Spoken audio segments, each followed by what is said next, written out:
तो देखे नासिरुद्दीन महमूद 1266 ईस्वी में मर गया और इसके मरने के बाद इसका ससुर, कौन बेटा, ससुर तो होगा बलबन।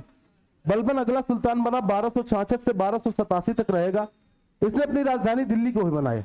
राजधानी परिवर्तन नहीं हुआ, मूल नाम था इसका बहाउद्दीन और इसकी कुछ उपाधियां थी, जैसे उलुग खां। कौन सा खां? उलुग खां इसको उपाधि दी थी नासिरुद्दीन महमूद ने। जिल्ले इलाही ये खुद लेता है। सुल्तान पद को गरिमा देने के लिए जिल्ले इलाही का अर्थ होता है ईश्वर का प्रतिबिंब। ठीक है, ये एक तुर्काने चिहलगानी का सदस्य था जो अलग अलग पदों पर रहा था और सबसे बड़े पद पर भी रहा था, नायब के पद पर भी। ठीक है, और बलबन के शासन व्यवस्था और उसके बाद ये सुल्तान बनता है। ये ईरानी व्यवस्था को बहुत ज्यादा कॉपी करता है जो इसके शासनकाल का सबसे बड़ा हाईलाइट है ना।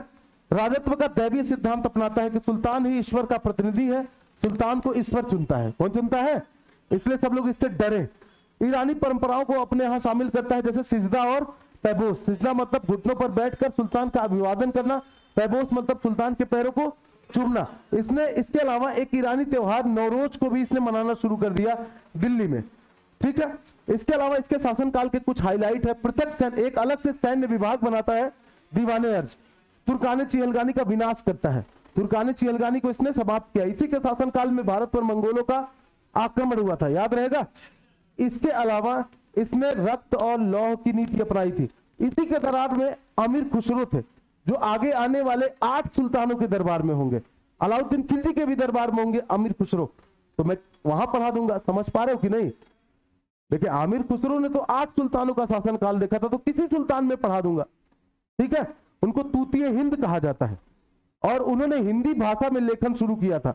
इससे पहले अरबी और फारसी चलती थी, लेकिन हिंदवी को लेखन शैली में इस्तेमाल करने वाले पहले व्यक्ति थे आमिर खुसरो। देखा जाएगा उनके बारे में। गौरवमयी बनाया और रक्त और लौह की नीति अपनाई, बाकी तो पता ही है आपको। ठीक है, इसकी मृत्यु के बाद 1287 में इसकी मृत्यु हुई। उसके बाद इसका पोता कैकुवाद शासक बना, सुल्तान बना। कैकुवाद के बाद इसका उत्तराधिकारी हुआ तैमूर, और ये 1290 में अंतिम शासक साबित हुआ, है ना, गुलाम वंश का, क्योंकि तैमूर के संरक्षक जलालुद्दीन ने ही इसकी हत्या कर दी। जलालुद्दीन गद्दी पर बैठता है 1290 ईस्वी में और 70 वर्ष की आयु में, काफी पुराना। हाँ, और खिलजी थे कौन बेटा? खिलजी वंश की स्थापना करता है। खिलजी वंश रहेगी 1290 से 1320 तक। खिलजी कौन थे? तो ये भी गजनी के तुर्क मुसलमान ही थे, महमूद गजनी के साथ भारत आए थे।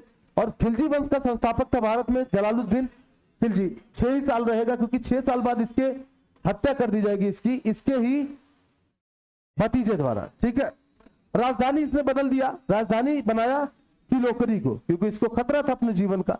ठीक है, इसके शासनकाल की सबसे बड़ी घटना यही है ना। कड़ा मानिकपुर जो इक्ता था, वहां के इक्तेदार मलिक छज्जू ने विद्रोह किया और उस विद्रोह को दबाया, मलिक छज्जू को पराजित किया इसी के भतीजे और दामाद अलाउद्दीन खिलजी ने, और इसका पुरस्कार अलाउद्दीन खिलजी को मिला।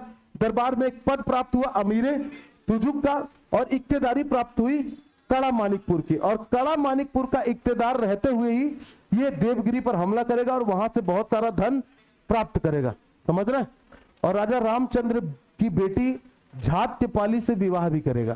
ठीक है, आने वाले समय में।